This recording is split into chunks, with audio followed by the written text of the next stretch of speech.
Hello all. इस lecture में हम देखते हैं एक क्वेश्चन जो कि प्रीमियम पे इशू हुआ हुआ है और उसको हम फॉरफिट कर रहे हैं। तो उसमें दो चीजें होती हैं, या तो प्रीमियम आ गया है या प्रीमियम नहीं आया है। तो जब प्रीमियम आता है तो हम कैसे ट्रीटमेंट करते हैं, और जब प्रीमियम नहीं आता है तो हम कैसे ट्रीटमेंट करते हैं फोर फीचर की एंट्री के अंदर। तो ये हम इसमें देखेंगे, और इसकी एक वीडियो भी पुरानी मिल जाएगी जिसमें कि आप इस कंसेप्ट को समझ पाओगे कि जब प्रीमियम आ जाता है तो फोर फीचर की एंट्री कैसे होती है, और जब प्रीमियम नहीं आता है तो फोर फीचर की एंट्री कैसे होती है। तो अब ये क्वेश्चन हम देखते हैं। A share of rupees 100, a share of rupees 100 issued at a premium of rupees 10। ठीक है, एक शेयर 100 रुपए का है जो प्रीमियम पे इशू हुआ है, उस पे कितना प्रीमियम है? 10 रुपए।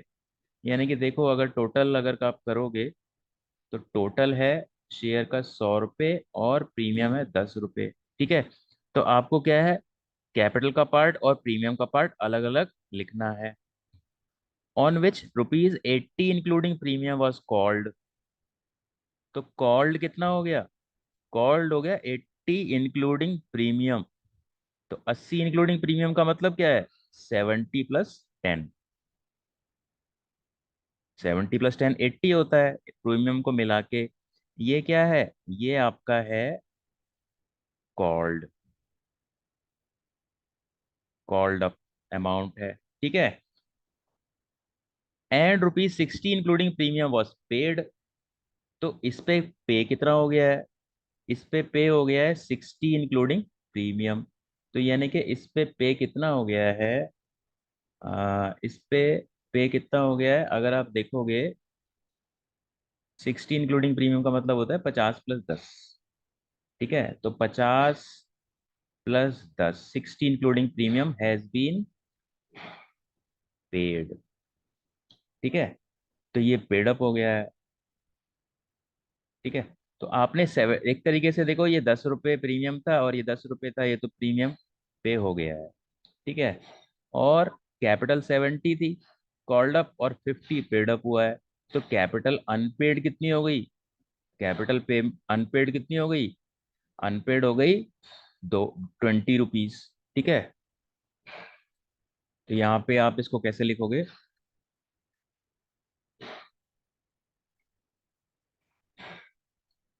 ये 50 तो आपका पेड हो गया है इसमें से, और इसमें से ये जो 20 है ये है अनपेड। अनपेड, अनपेड बोलोगे इसको। ठीक है, हैज बीन फोरफिटेड। तो यहाँ पे देखो, सिंपल सी बात है, 100 रुपए का शेयर है और 10 रुपए प्रीमियम है। 70 + 10 कॉल्ड अप है, तो यानी कि 30 रुपए क्या है आपका? अनकॉल्ड है। ठीक है, और अनकॉल्ड 30 हो गया, और कॉल्ड अप आपका 70 है, तो 70 में से उन्होंने बोला है कि 50 आ गया है और 20 नहीं आया है। तो ये जो क्वेश्चन है, इसको अगर इस तरीके से रफ में नहीं समझोगे तो आप एंट्री नहीं कर पाओगे, गलतियां हो जाएंगी। तो इसको क्या है, ये जो मैंने इस तरीके से बनाया है राइट साइड में, इस तरीके से इस क्वेश्चन को लिखना बहुत जरूरी है, तभी कर पाएंगे हम इस क्वेश्चन को, अदरवाइज नहीं कर पाएंगे। तो एक बार और देखते हैं कि 100 रुपए का एक शेयर है, उस पे 80 रुपए इंक्लूडिंग प्रीमियम कॉल्ड अप है, तो मैंने यहाँ लिख दिया 70 + 10 कॉल्ड अप हो गया, और उस पे 50 + 10 क्या है? पेड अप है। ठीक है, तो 10 तो पेड अप हो गया, यानी कि अनपेड क्या है? 20 रुपीज अनपेड है इसके अंदर। ठीक है, और अनपेड भी क्या है? कैपिटल वाला पार्ट है। और यहाँ पे अनकॉल्ड मैंने निकाल लिया, जब 70 + 10 कॉल्ड अप है तो 30 क्या हो गया? अनकॉल्ड कैपिटल हो गया, क्योंकि शेयर 100 रुपए का है, तो 70 + 30 100 होता है। ठीक है, तो इसमें अब हम क्या करेंगे? अब हम फोर फीचर की एंट्री करेंगे, और ये फोर फीचर की एंट्री कौन से वाली करेंगे? यहाँ पे एक चीज देख लेंगे हम, प्रीमियम हैज बीन रिसीव्ड। तो प्रीमियम इज रिसीव्ड। तो प्रीमियम जब रिसीव होता है तो आप प्रीमियम को फोर फीचर की एंट्री में नहीं लिखोगे, आप भूल जाओगे ये शेयर प्रीमियम पे भी इशू हुआ था। तो फोर फीचर की एंट्री इसकी कैसी होगी? जैसे कि हम पार पे इशू करते हैं तब उसको फॉरफिट करते हैं। तो प्रीमियम इसमें फोर फीचर की अब एंट्री क्या होगी? एक तो हो जाएगी आपकी share capital account debit. Share capital account debit, एक शेयर ही फॉरफिट कर रहे हो, एक ही शेयर फॉरफिट कर रहे हो, और यहाँ पे क्या अमाउंट होता है, called up capital. Called up capital, called up capital से मल्टीप्लाई होता है। तो कॉल्ड अप अमाउंट कितना है, आप देखो यहाँ पे, कॉल्ड अप अमाउंट कितना है, 70। ठीक है, तो 70 लिखना है, ना कि 80 लिखना है, क्योंकि 80 में प्रीमियम इंक्लूड है और हमें प्रीमियम को इग्नोर करना है। तो 1 इंटू 70 हो जाएगा। तो शेयर कैपिटल अकाउंट डेबिट 70। उसके बाद क्या क्या नहीं आया, तो क्या क्या नहीं आया हम उसको क्या बोलेंगे, कॉल्स इन एरियर्स अकाउंट। तो एक शेयर पे क्या नहीं आया, एक शेयर पे हमें यहाँ बताया गया था कि 20 रुपीज नहीं आए। ठीक है। तो ये हो गया 20 रुपीज। और जो आ जाता है हम वो फॉरफिट कर लेते हैं। तो वो कहाँ जाएगा, शेयर फॉरफिटेड अकाउंट में। तो देखो 70 मंगाए थे, और 20 नहीं आए, तो जितने आ गए होंगे वही फॉरफिट होते हैं, 50 रुपए। ठीक है। और ऊपर अगर आप देखोगे जो हमने बनाया था, ये जो पेड लिखा हुआ है, पेड में देखो 50 रुपए आए हुए हैं, तो 50 ही फॉरफिट होंगे। ठीक है। और प्रीमियम को हम इग्नोर कर देंगे क्योंकि प्रीमियम आ चुका है। तो ये हो गई आपकी फोर फीचर की एंट्री। और उसके बाद आप इसको री इशू की एंट्री करोगे, reissued as fully paid up for rupees 70। Fully paid का मतलब क्या है, कैपिटल में पूरा अमाउंट डालना है, और जब पेड अप वगैरह जहाँ लिखा रहता है वो अमाउंट कैपिटल में जाती है। और जहाँ फॉर रुपीज 70 लिखा हुआ है, तो फॉर जहाँ लिखा होता है वो बैंक में जाता है। तो इसकी एंट्री आप कैसे करोगे, बैंक अकाउंट डेबिट।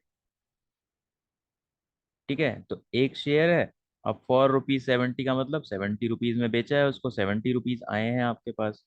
और क्योंकि फुल्ली पेड अप है, तो इसीलिए कैपिटल में फुल अमाउंट जाएगा। और एक शेयर कितने का है, एक शेयर है 100 रुपए का। तो कैपिटल में चला गया 100 रुपए। अब बचे 30 रुपए डेबिट में। ये 30 रुपए का जो लॉस है ये आप कहाँ से कवर करोगे, शेयर फॉरफिटेड अकाउंट से।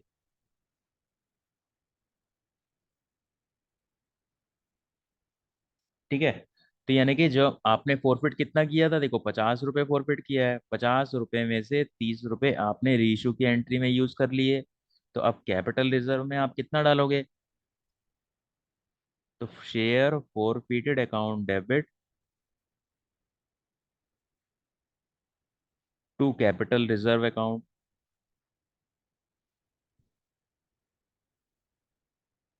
तो कैपिटल रिजर्व में कितना चला जाएगा, 50 में से 30 तो यूज हो गया री इशू में। और तो अब 20 रुपए आपका कैपिटल प्रॉफिट है, जो कि जाएगा कैपिटल रिजर्व अकाउंट में। और कैपिटल रिजर्व आपको पता ही है बैलेंस शीट में कहाँ पे जाता है, बैलेंस शीट के अंदर इसकी जो सब हेडिंग है रिजर्व्स एंड सरप्लस। तो रिजर्व्स एंड सरप्लस का जो टॉपिक होगा उस पे नोट नंबर दे दो, और नोट में जाके आप वहाँ 1 नंबर में क्या लिख दोगे, आप कैपिटल रिजर्व लिख दोगे। ठीक है। और इस क्वेश्चन में देखो प्रीमियम पे शेयर इशू हुए हैं, तो रिजर्व एंड सरप्लस में एक और चीज आएगी, क्या आएगी, सिक्योरिटी प्रीमियम अकाउंट आएगा। तो सिक्योरिटी प्रीमियम और कैपिटल रिजर्व दोनों रिजर्व्स एंड सरप्लस का पार्ट है। और रिजर्व्स एंड सरप्लस क्या है, एक सब हेडिंग है, और इसकी मेन हेडिंग क्या है, शेयर होल्डर्स फंड।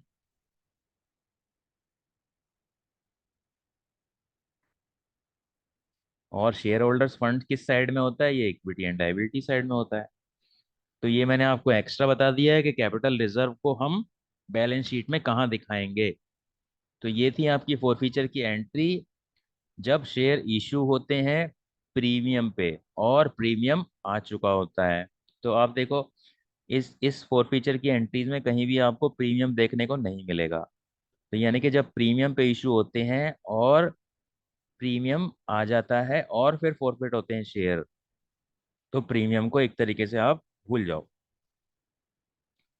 तो यानी कि इसका मतलब क्या है, भूल जाने का मतलब क्या है कि फोर फीचर की एंट्री के अंदर प्रीमियम को हम इग्नोर कर देंगे, प्रीमियम नहीं आएगा। तो ये था आपका एक question, for feature and reissue of shares issued at premium. and when premium is received. So that is it for this lecture. Thank you.